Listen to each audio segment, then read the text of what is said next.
এক সময় যিনি বাংলাদেশের ক্ষমতার রানী 15 বছর একটানা শাসন করেছেন, সেই শেখ হাসিনা আজ ভারতের মাটিতে পলাতক আসামি। তার বিরুদ্ধে আছে নৃশংস হত্যাকাণ্ড, দুর্নীতি, ক্ষমতার অপব্যবহার, এমন অভিযোগের পাহাড়।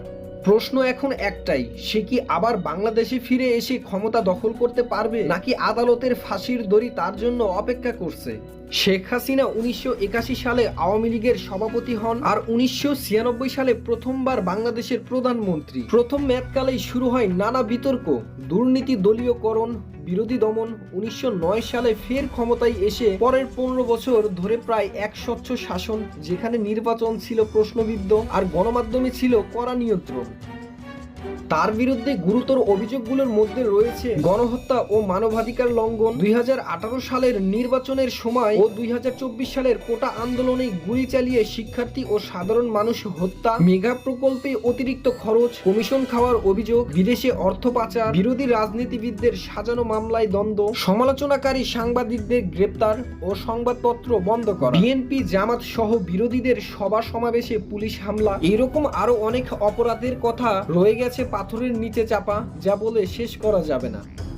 2024 সালের জুলাই আগস্টে সরকারি চাকরিতে কোটার বিরুদ্ধে শিক্ষার্থী আন্দোলন শুরু হয়। আন্দোলন দমন করতে শেখ হাসিনার প্রশাসন ইন্টারনেট বন্ধ করে গুলি চালায়, শত শত মানুষ মারা যায়। এই ঘটনার পর সারা দেশে বিক্ষোভ ছড়িয়ে পড়ে। 5ই আগস্ট 2024 প্রচন্ড চাপের মুখে শেখ হাসিনা পদত্যাগ করে ভারত পালিয়ে যায়। তখন থেকেই তিনি ভারতের রাজনৈতিক আশ্রয়ে রয়ে গেছেন।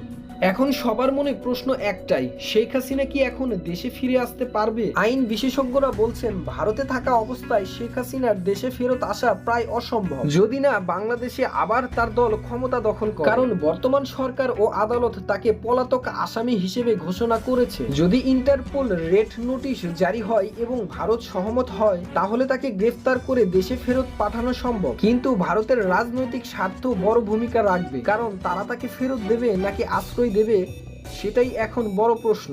যদি বাংলাদেশে তার বিরুদ্ধে মানবতা বিরোধী অপরাধ প্রমাণিত হয়, তাহলে তার সর্বোচ্চ শাস্তি হবে ফাঁসি। বাংলাদেশে সাধারণত ফাঁসি কার্যকর হয় মৃত্যুদণ্ড কার্যকর কক্ষে, যেখানে ফাঁসির দড়ি দিয়ে ঝুলিয়ে শ্বাসরোধে মৃত্যু নিশ্চিত করা হয়। তবে শেখ হাসিনা যেহেতু এখন ভারতে, তাকে ফাঁসি দিতে হলে আগে প্রত্যর্থপূর্ণ চুক্তির মাধ্যমে দেশে আনতে হবে। তাহলে শেখ হাসিনার ভবিষ্যৎ কি হবে? এই প্রশ্নের উত্তরে রাজনৈতিক বিশ্লেষকরা বলেছেন, শেখ হাসিনা ক্ষমতায় ফেরার সম্ভাবনা খুবই কম, কারণ জনগণের মধ্যে তার বিরুদ্ধে প্রচন্ড ক্ষোভ। তবে যদি ভারত ও আন্তর্জাতিক মিত্ররা তাকে সমর্থন দেয়, তাহলে পরিস্থিতি বদলাতে পারে। এদিকে বাংলাদেশের সাধারণ মানুষ এখন অপেক্ষায়, বিচার হবে কি হবে না, অপরাধ প্রমাণিত হলে রায় কার্যকর হবে, নাকি ক্ষমতার খেলায় আবার পাল্টে যাবে সবকিছু। শেখ হাসিনার গল্প মানে এক সময় ক্ষমতার চূড়ায় থাকা এক নেত্রীর পতনের গল্প, আর এখন বর্তমানে পুরো জাতির চোখ ভারতের দিকে। দেখা যাক ইতিহাসের পাতায় শেষমেশ তার নাম কোন অধ্যায়ে গিয়ে লেখা হয়, বিচারের কাঠগড়ায় নাকি আবার ক্ষমতার সিংহাসনে। আপনার কি মতামত কমেন্ট বক্সে প্রকাশ করুন।